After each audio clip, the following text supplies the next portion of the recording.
I try very hard to avoid controversial online debates, such as left-wing versus right-wing politics. Religion, is it good or is it bad? Is speaking with a similar pace and inflection to Christopher Walken a good thing?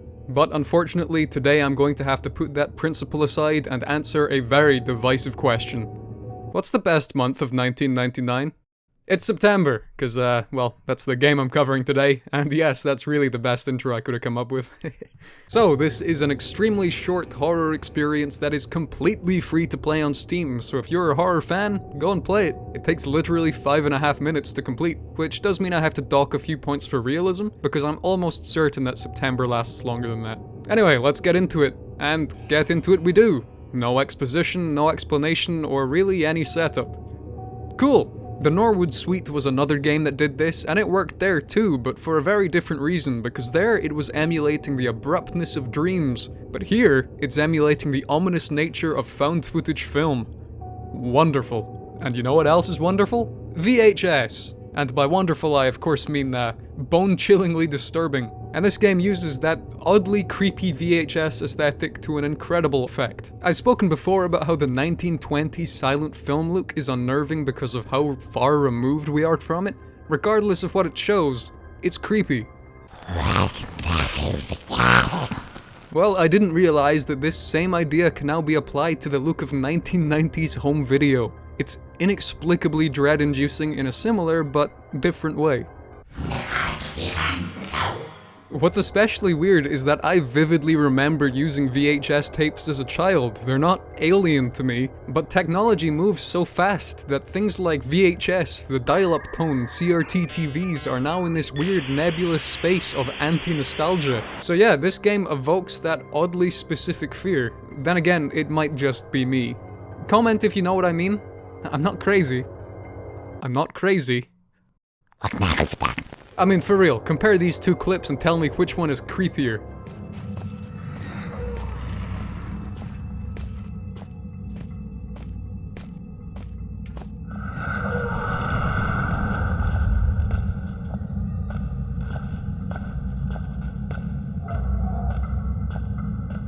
The 90s are the new 20s. Well, I've been stalling for long enough, let's actually talk about the game now.